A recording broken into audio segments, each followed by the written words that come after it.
not here, you missing out. This show.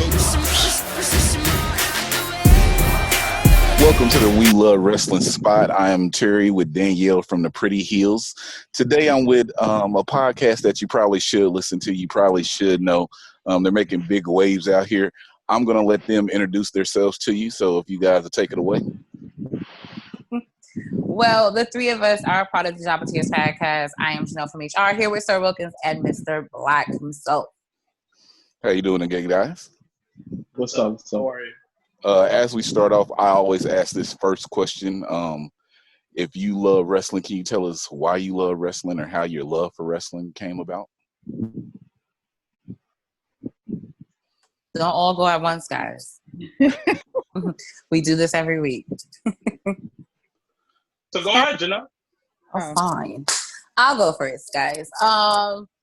I started my love of wrestling. It actually was a mistake. And actually, I was a kid that probably shouldn't have been up so late at night.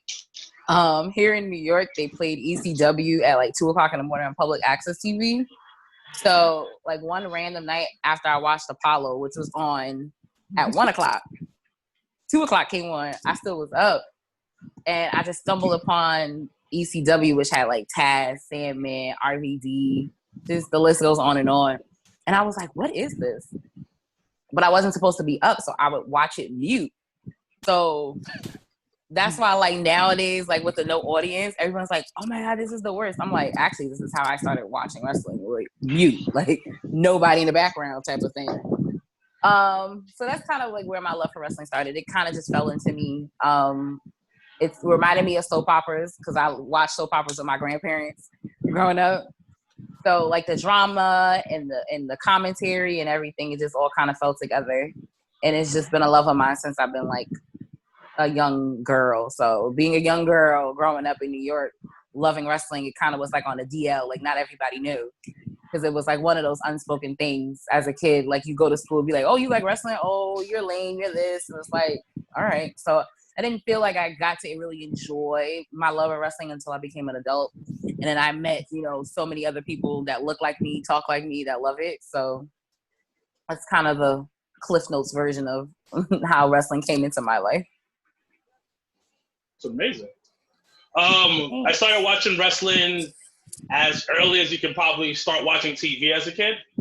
WWE Superstars. Everybody remembers those back in the day.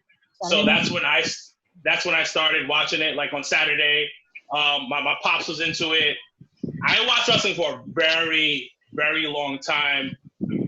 I took a break for probably a year or two in college and then jumped right back in. I was like, I can't. It's like cocaine. You got to go back into to using it. So that's probably my whole story behind it. It's been part of my life since I can remember. It's not different from my brother's story. Only big difference is I never stopped. I probably took like a couple of months in high school because I want to be a gangbanger. But outside of that, I've been watching it ever since. Nonstop. You was a gangbanger? I don't want to talk about that. So I swear, you always bring up stuff with other people around that don't nobody be like, what? Well, yeah, that's my life. I never stopped, probably a couple of months, but I kept on going at it. Like, I was so into wrestling.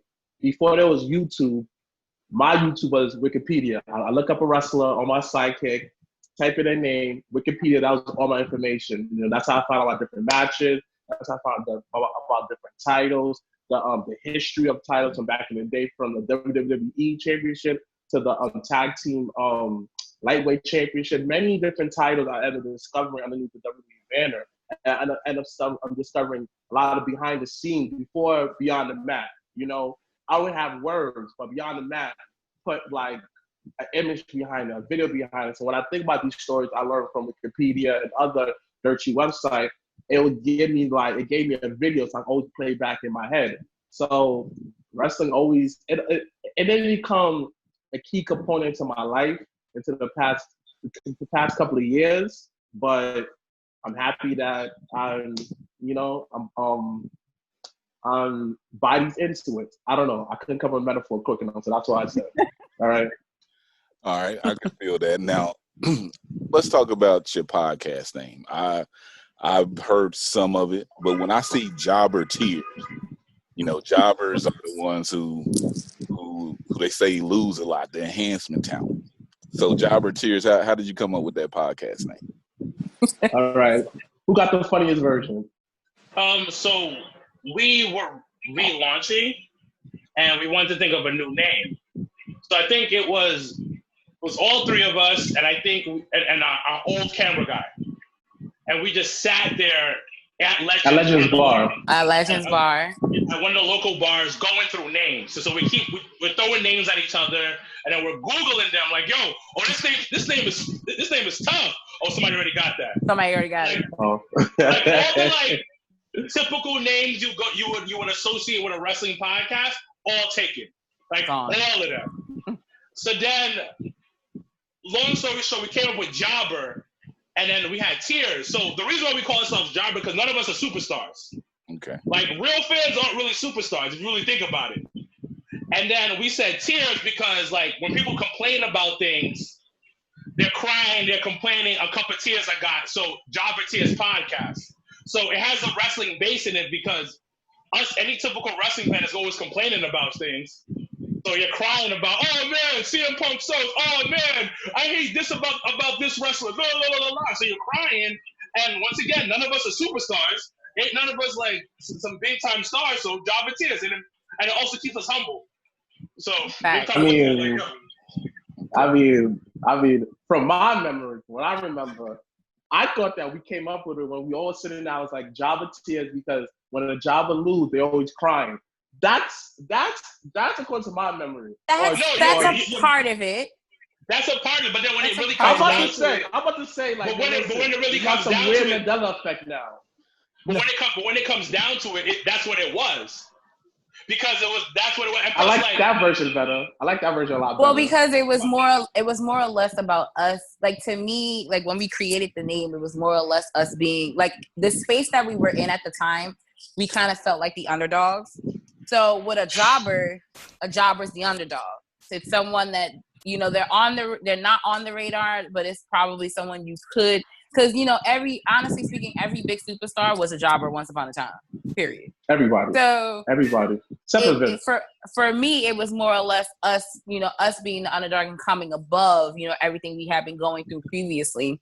And then as Sarah Wilkins mentioned, like the Tears was just more of everybody complaining. So, our basis of our show is, it's a debate, basis type of show. So, whether it's, the boys, but it's all in different ways. It's literally the same. It's literally the same thing. Well, actually, your brother said something totally different. Like, it's still the same. It's still the same thing. Completely different. But that's essentially that. But all in all, that's essentially how we came up with the name. So, okay, let's take it here. You said you're not superstars, but I hear a lot of people talking about you as you start to grow and everything. Are you going to change the name, or are you going to stay with Jobber Tears? Because you're not jobbers out here in the podcast world from everything that I see. So, well, we appreciate that more than you know, but you're not even putting on like Terry, the amount of recording that you have where people are like, Jobber Tears. Oh, Hey, I ain't gonna even lie to you, right? So everybody they was like Jobber Tears. I was like, bruh, I don't have enough time. I don't listen to podcasts. They was like, you should listen to Jobber Tears. I'm like, bruh, I don't have enough time. Then we started interviewing people, and at least 7 or 8 of them like, but Jobber Tears podcast. I'm like, wow. Look at this. So it's not even us like I'm not trying to hype y'all up, but it's like, okay, sit down, Terry, take some time. Jobber Tears. We're like, okay. Look, but it's so funny. The same way you reacted to it, Danny, is the same way we react to it all the time. So we're never gonna change the name. Especially also too, we have 2 other podcasts. Like we ended up turning our podcast into a network. So we ended up having 2 other podcasts under our umbrella. So it's never gonna change. It'll always be the Jobber Tears podcast. And it once again, as Sir Wilkins mentioned, it keeps us humble. It reminds us of where we came from. So no matter how big or small we may get, for us, we still think of it as us, the three of us plus our old camera guy sitting at a bar coming up with a name, and us recording in a room with mics and cameras, and so we're still always gonna have the name. Plus, it's also like people ask questions when they hear about it. Like, people always want to know, hey, what does that mean? Because that's great marketing, in my opinion. Like, as soon as somebody says, so as soon as somebody says, yo, Job and Tears podcast, what's a Job and Tears? And everybody, and I know people who don't watch wrestling, they know I have a podcast. They're like, yo, what does that mean? And when I break it down to them, they go, oh, shit. Yo, that's kind of dope. Like, oh, that makes sense. Like, because it sticks out, because there are so many wrestling podcasts out right now. And so when people see the name, it kind of like, it sticks out like, yo, what is that? Let me take a look. Let me at least try. You may not like it, but you'll try it. So I think, like she said, the name there's so many reasons why not to change the name, business-wise, and also like it's just part of who we are. Mm-hmm. Yeah, definitely. And like it comes like it's second nature. Like I walk down the street. I became, because of the whole network and the podcast, I became to the point where if I wear your brand, it's because I bang with you on that level.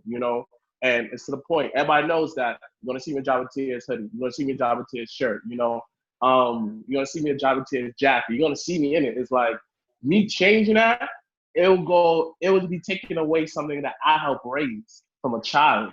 So we can't change it. We will not change it. Yeah, we may do different, avenues within the wrestling business, but we always will be Job and Tears, no matter what. Yeah, especially now that we got the jackets, we ain't changing nothing. Jackets is hard to come by. We ain't changing not a damn thing. I seen the jackets. But as Wilkins said, Sir Wilkins, he said, it's a lot of podcasts out here. So how do you guys stand out with? Because then I look at the podcast landscape, I'll be like, my goodness, everybody is doing a podcast or something. So that's why we're just doing a spotlight. We pick people, we spotlight you. I won't do a podcast. So how do you guys stand out with this whole podcast landscape that's out here? Having our hands in everything.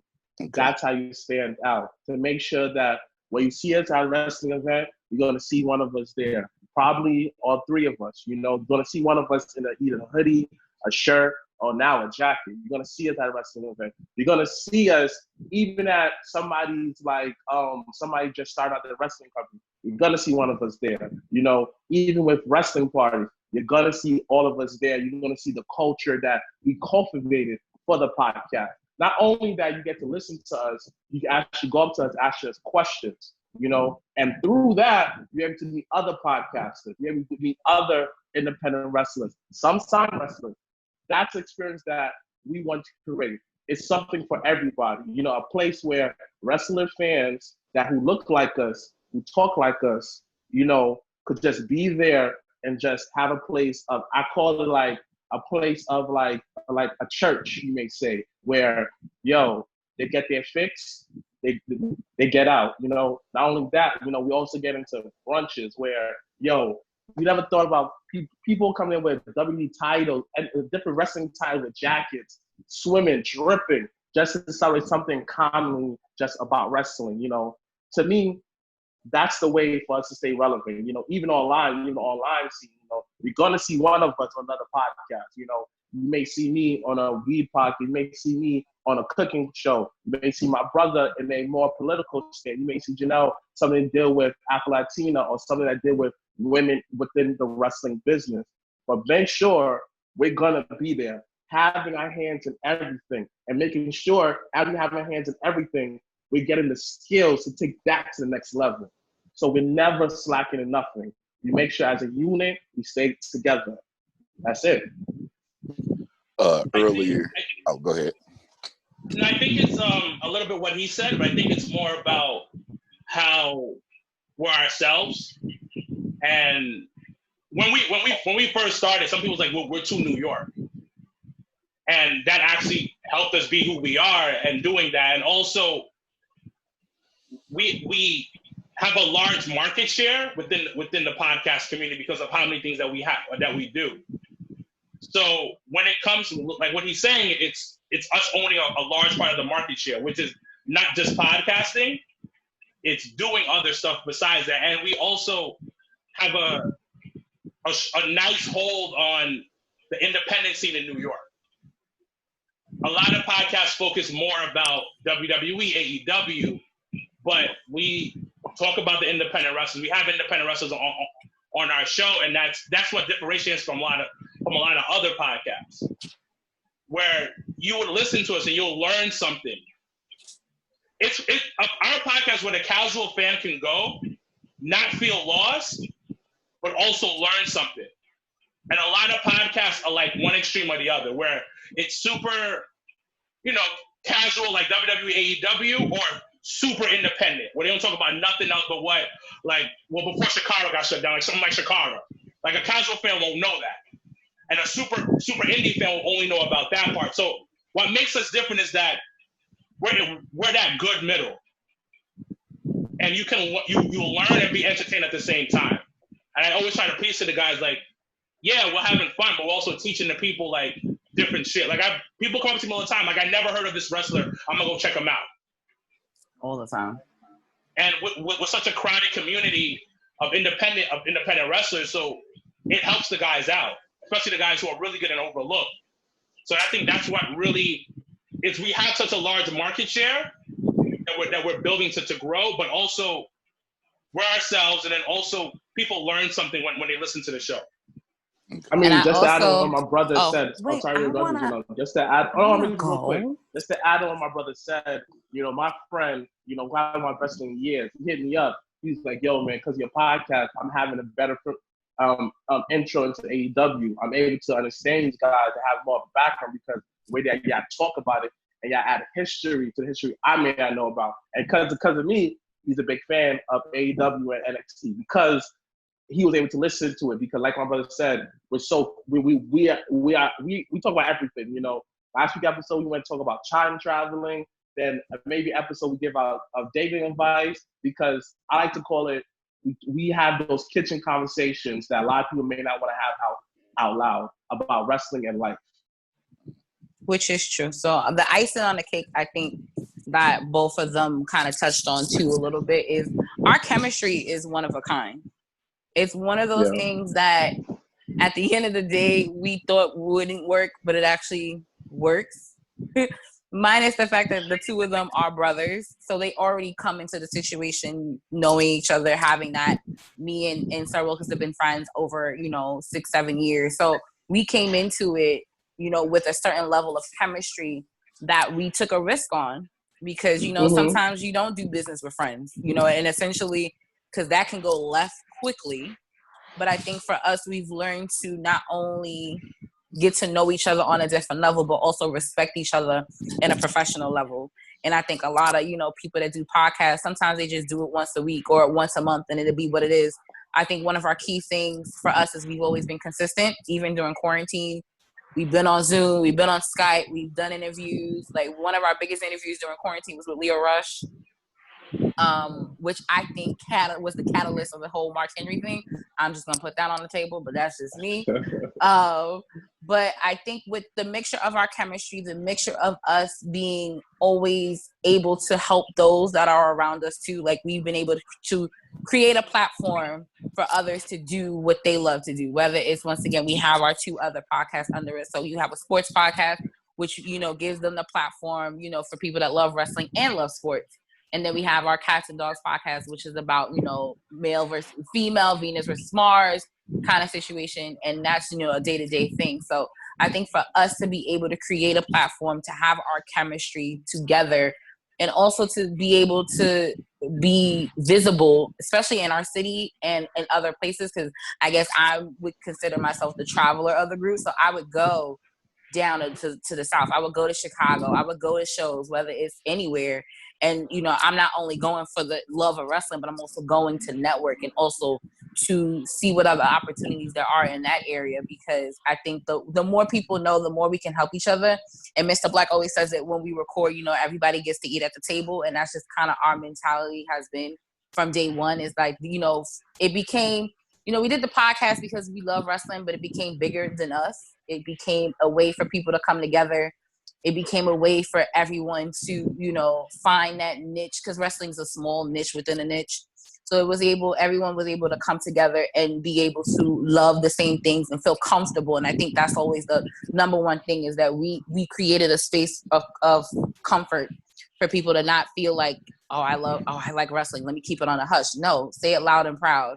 And that's the kind of the number one thing I feel like I've been, most proud that we've done, is be able to create that space of comfort for wrestling fans, not only just in New York, but all over the place. You kind of answered my next question. Oh, what was the next question? I was going to ask about, your network that you have, and then you mentioned your whole network that you, your other two podcasts that you got under you. You said Cats and Dogs. Cats and Dogs podcast with Tati and Lawrence, and then we have Your Sports with You saying it wrong, Dre. You saying it wrong. Because I don't want to be like, I don't want to do all that. That's extra as hell.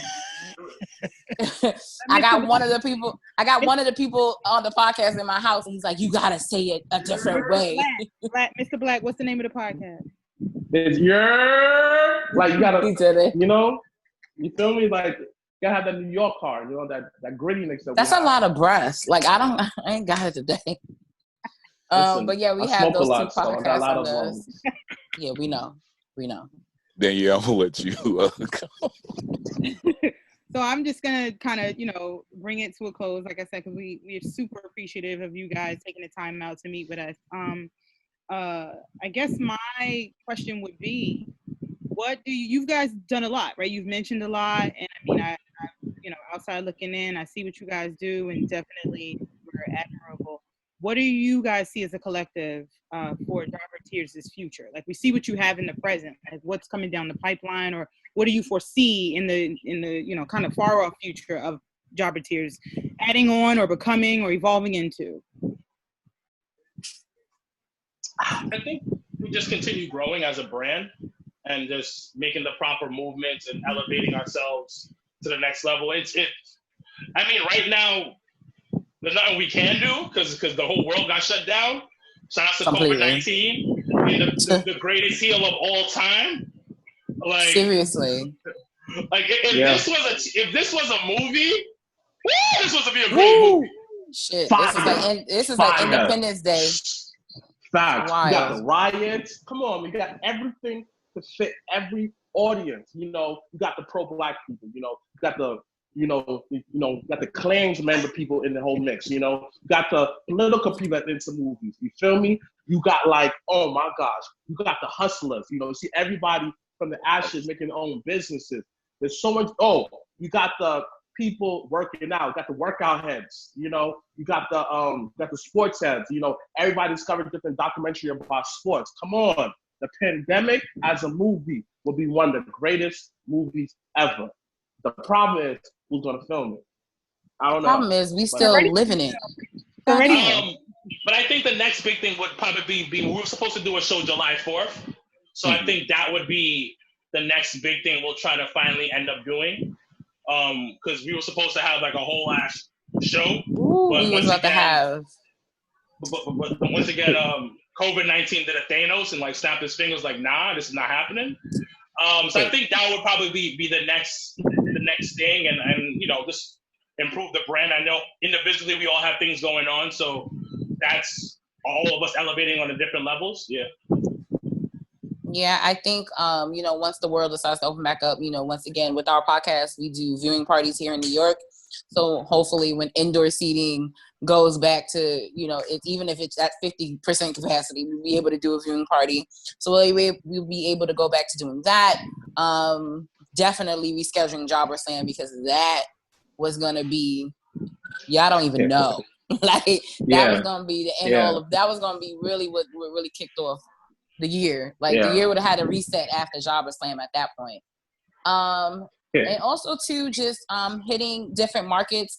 We have in sponsoring different shows. We have the opportunity to sponsor a show in the Midwest coming up, so that's pretty big. And I think it was funny because before the year we always set goals for ourselves. And one of the goals that I had was sponsoring a show in the South, and we just kind of, unbeknownst to July 4th, we kind of did that with What Truly Matters, which was really dope. We were able to donate for that, and be there in person, and experience that. So that was definitely something cool, and something in the South. And we've been working, Jobateer South.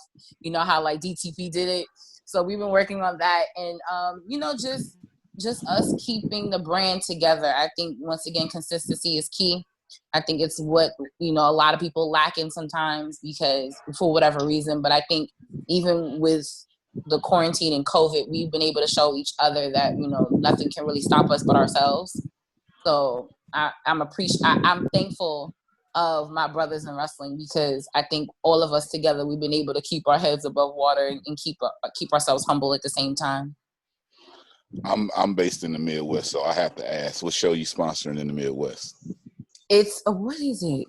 Okay, it's a show. It's this show in Iowa.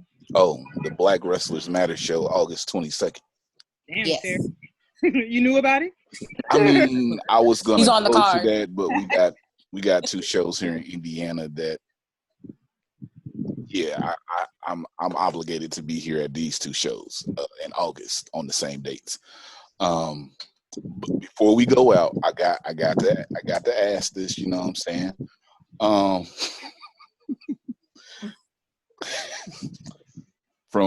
From each of y'all, okay, who was your favorite jobber of all time? That's a good question. You can go, Janelle. Well, I gotta go first. I gotta think. I mean, I feel like the jobber of all time is gonna be the Brooklyn Brawler, just That's hands it. down. The Hands greatest. down. But The greatest. World greatest. but if I had to think of another one, who's your favorite jobber?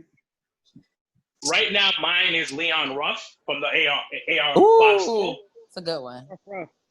Man has been on every show, getting his ass whooped consistently. Remember, keyword consistent. And he actually knows how to wrestle because I've seen him wrestle for Evolve. Definitely. But he is my favorite jobber right now. Man is crushing the game. Shout out to AR Fox for putting out a quality product.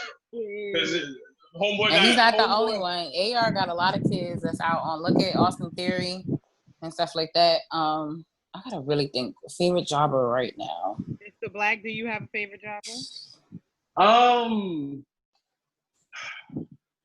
It's kind of like unfortunate. Like, I don't tell no one this, but low key is Bo Dallas.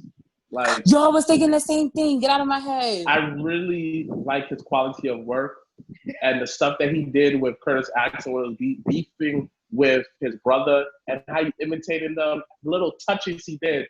And for some people, he was just comedy, but I see it as you have a talent just as good as Bray because they're brothers. So one thing that Bray may be lacking in storytelling, Bo Dallas could pick it back up, work off of chemistry off of that. And he's very skilled in the ring. He was one of the pillars of NXT, being a champion. His Bo Leave gimmick, simple, but it was very effective. He knew wrestling.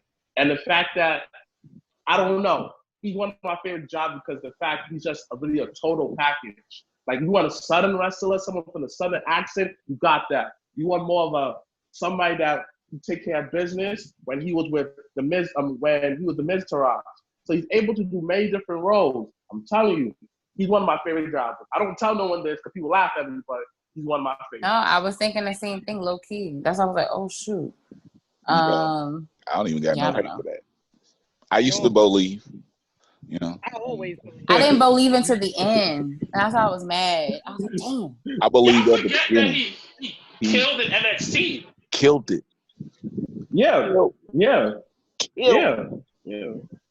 One of the pillars, the forgotten pillars. He's one of the forgotten pillars. Yo, old school in it. No, let me not go there. Okay, yeah. Janelle, did you say who your jobber was? No, I don't.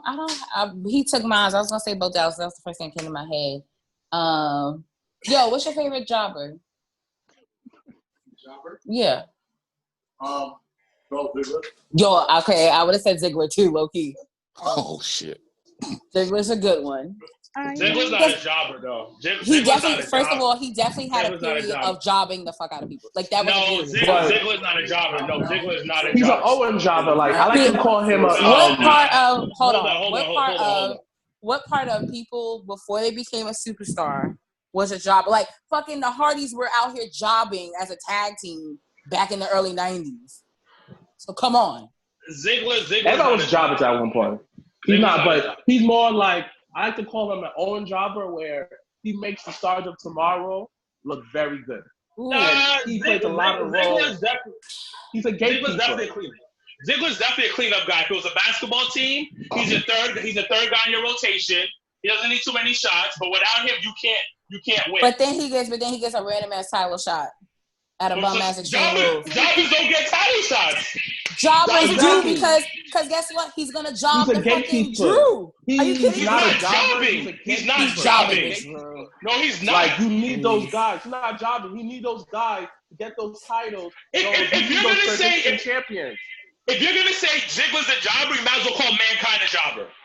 Okay. If you're gonna say that, you might as well say Mankind's a jobber. I'm not gonna be mad about that because he definitely jobbed once upon a fucking time. A job is a 2-second match. Wait, but you know what? I would rather say there's no offense. Pause. I would rather say Dude Love was the jobber out of the three big folks. No, he wasn't. Dude Love definitely jobbed. He got a title shot against Stone Cold. You forgot about that? But just because you get a title shot does not mean you're not going to job to the person. He got a title as Do Love, tag team title. He's the only man that got a tag team with 3 different personalities. Did he tag with Austin? That's not a jobber. A jobber doesn't get title shots. A jobber does not get title shots. So question. So is Viscera a jobber? Viscera? Nigga was King Mabel. See, Terry, you done started. This is what we do on our podcast. Is King Mabel / Viscera a jobber? No, we have legit storylines. Jobbers don't have storylines. Jobbers come in, do a job, and go home. Nigga had storylines. Storylines from months. He was working. He didn't have storylines for months. He had a storyline for 2.5 seconds when he got that title shot. That was it. And then he was King Mabel. He was King Mabel. He had a storyline with was it Terry Wilson? One of those white girls he had a storyline with. And he was messing around with them. Remember. One of them That's white wild. chicks. So wild. A jobber legit comes in, gets my check from WWE, and goes home. And you don't see him for another week. But the thing is, at the end of the day, is that everybody, regardless, in their career has been a jobber. Yes or no? Yes. Okay, so saying Ziggler, you're moving the goalposts. I'm not saying Ziggler. I never said Ziggler now was a jobber. Favorite jobber. We didn't say if First of all, I actually asked Dre from your sports, who's in my house, who his favorite jobber was. Sports. This is not wrestling. But I asked him. Nigga, stick to basketball and football. And he said Ziggler. Nigga, go basketball. Wilkins said that. Ooh. He gotta see me today anyway. Don't worry about it. But okay, we're not gonna. Okay, we're gonna calm it down. We can all agree that everybody in their career has been a jobber once upon a time. That's not. He didn't ask that. He didn't ask that. I didn't say that. But I'm asking. But I'm saying the statement. I'm just bringing it all together. Is all I'm saying. Because you're wrong. I'm not wrong. Ziggler was a damn jobber in the beginning. Are you kidding me? Moving the goalposts. You moved it from the 50-yard Ziggler definitely. Everyone starts out jobbing. So please. If she considers him a jobber or one of her favorite jobbers of right now, that doesn't mean she's wrong. But it's wrong because he's not a jobber. But I didn't say now. That could be no, because you moved the goalpost again. But I didn't even say Ziggler. Come on, son. Yo, Hold on, we're not gonna keep wasting y'all time because we love wrestling just like y'all. However, when you tune in to next week's episode of the Shoppers Kids podcast, we will bring this back up today because I was just like, hold on a minute. Everybody in their past life has been. There's a couple of topics that we gotta talk about. A couple of topics. You know, like what? FTW. Another topic we gotta discuss with FTW. Woo! Or we just bringing out belts creatively. I mean, let's start this off. Let's not, because I'm actually. But seriously, Triple I got H, stuff to do. He didn't fight nobody at all. Eric Bischoff came back. Hey, Triple H, you want no tournament, no nothing. Here's the title. Yeah. Now, I got from another promotion. I'm gonna rename it to the World Championship. But I'm gonna dig up a 20-year-old belt. I'm gonna dig up a 20-year-old belt and give it to somebody that never even been a part of the ECW company. I'm gonna do that. That's cool. Because, the only way he's trying to rock that is because when he made the title, he wasn't getting a title shot from Shane Douglas back in the day. However, Brian Cage came out and fucking won a whole ladder match for a fucking title shot. So that actually makes it null and void. He can't face John right now. So he's facing John next week. But since he's not it was supposed to be this week, right? Hold on. I'm just saying. Does AEW own ECW? Let's start with that. No, right? The title. No, hold on. The title's not recognized by the promotion. But okay. But what is the title associated with? Taz, period. It's associated with ECW Taz. Associated with ECW Taz. That's one. Number two is, if you're gonna do something like that, how about you guys stop being cheap asses, make your own unsanctioned belt, and give it to Taz. Instead of going to Taz's garage and grabbing a belt from Taz's garage, where he does his podcast. It's something. But it's okay when Telly gave what's his old glove, though, right? Telly gave a glove. Or backtrack that. It's okay when the $1 Million Man. Are you defending? Are you going to defend a glove every night? No. I'm saying this. To old school fans, why did Tad make FTW? Because he said F the world. You felt that. He was a badass.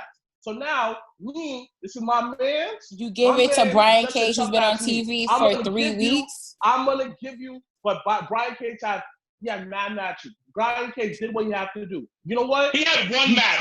He had mad matches. Where? What are you talking about? Make your own belt. This is not ECW. Make your own belt. But we're not talking about Impact. But we're not talking about Impact because guess what? It doesn't matter. Make your own belt. Make your own belt. Matter. See, I don't Guys. I don't care. Yo. I'm in the live studio audience. I'm here for all of All I'm going to say about this, because we're going to close it out, you can always go to the Jobber Cheers podcast. They can very much true. I'm going to say this about the title since it's my spot that we in right now. Taz bringing out a new title. I'm still waiting on the TNT title to look a little bit different. But it's not, though. It's not, though. Guess what? Spoiler alert. It's not. Because they're cheap. They ran out of money. They spending all their money on pyro for Cody. First of all, they can't fix the belt. You added legacy to that title. So when you get back many years from now, right? Listen to this. Legacy to what title? Because like the TNT title, many years from now, right? When you talk about the legacy of Cody, why did Cody have that title? When his son asked you. When his son asked you, during the pandemic, he felt that leave it like that to show the struggle that people are going. This made out the pandemic, I want my people. Just like my dad, that he basically tried to collect legacy and storyline. Because some people are charismatic through their words. Some people are charismatic through their action. Cody's charismatic with his words. And honestly, this creates something different, make him stand out as the first champion. He was gritty, like he gave him that little grittiness, like, it doesn't matter how the title looks like. I'm defending against anybody. But you know what? I'm not going to even hold you on that, bro. That would have been cool if they didn't say, actually, this is not the actual belt we wanted. That would have been fine. When they spilled the beans on the fact that they had a different idea for the belt, it was like, okay, all right. Yo, if Cool. anybody don't think that TNT Championship is a chance for Cody to run through that roster and kind of like tell everybody thank you for coming to AEW and let me beat you because he's a elitist and they about to get that effect, watch him run through the roster with that title and then somebody gonna beat him. If he don't run through the roster with that title, just like, hey, I brought y'all in, but I'll showcase you, but you're still gonna lose to me. That's what I'm Right. thinking You about still to gonna happen with jog that to me. title. So yeah, good luck. So before we go, Here we go. besides listening to the great Jobber Tears podcast and We Love Wrestling podcast, to learn more about how fucking selfish these motherfuckers are, because you know what? I ain't mad. Before we go, I'm keeping You cannot the hustle. Wait. If I start a federation, I'm putting my mans on. I'm putting the squad on. We're all gonna Thank eat you. together, and we're all gonna do Thank our you. thing. Because we all gonna eat. So I ain't mad. My thing is Cody be fronting like he doesn't do that. And the thing is, it's okay He does. because I believe that you should all take care of your people. But if you listen to Yeah. Tamatonga's podcast, he talks about the elite coming into Bullet Club. And he was like, yo, they weren't about like a cohesive thing. They were about, Kenny was trying to build a legacy. The Bucks were trying to make this bread, and that's what it was. And then Cody came in. Now Cody got a chance to be a superstar that he never was. I'm not mad at that. But Especially you got the fronting. pull to do it, but then just be honest and say that's Just what the fuck be I'm doing. honest. That's it. Don't shine. And Okay. he I shouldn't see be a what you mean. baby face. He should be a heel. Because if you're gonna He do should. this, He should. He if should. you're gonna do it like this, you know Be what? the bad guy. Be the bad guy, and then live up to it. Because it works a whole lot better. Especially about and you. it makes it a better storyline because then when somebody takes it, then someone when takes off the belt on you, they're gonna get the pop that they're supposed to get because whoever takes the title off of Cody is gonna be so lackluster. If it's a baby face, it's not even gonna be funny. It's gonna be a waste of time. But what do we know? He's What do we know? still listen. He's still early in his title reign. Let's see what happens because that's what happened. That to CM nigga done Punk. After defended a the while, TNT title more than the heavyweight title has been defended. Look you talk about that? at again, COVID. Let's not talk about that. COVID. Like at the end of the day, dude's wife got sick with COVID. What are you gonna do there? Stop Just being now. selfish. We've been in damn quarantine for 3 Stop. months. Stop. But you can't sit here and blame COVID because that was recent. That was recent. Tournament. Don't do It was that. a tournament that was told to get that title, to keep something on TV. Oh, let's stop. Again, Let's you stop. like you. Nope, I'm not even ready to talk about that tournament because that's one of my trigger spots. We gonna stop it right there. Can y'all tell us your social medias where they can get in contact with? He almost set me off. You can find us on Twitter at Jobber Tears. You can find us on Instagram, the Jobber Tears Podcast. We're on all streaming forms like Spotify, iTunes. Wherever you listen to a Wherever you podcast, you listen can to find podcasts. it. Podbean, we're on We're there. Castbox, we're on everything. So We're there. hit us up. We answer DMs, so you can let's do that. They do. Why They do everybody go slide in the DMs if you guys want to? I guess they answer DMs. I don't know. I mean, also too, we have our Facebook group on Facebook, the Jobber Tears Podcast Network, and then also too on YouTube and all that other stuff. So, and then also to each of us, you can always slide in our DMs and ask any questions you have. Actually, not really mine. Theirs is better, but neither here or there. But we do thank you guys for inviting us into your space. We appreciate, the platform and the time to talk. So we do appreciate that. Yep. So we do want to say thank you. Thank you. We want to say Thank you. It's been Well, an honor. And then we couldn't you. even do it. Yeah, we couldn't even do it because you guys' name came up so much. It was like, I'm not sure who they are. I'll look into them and see if I can contact them. Yeah, let me know who those individuals are so we can thank them please. too. Yeah. Well, as we close out for another one, like I always say, if I love wrestling and you love wrestling, then we love wrestling. It's too sweet for the culture.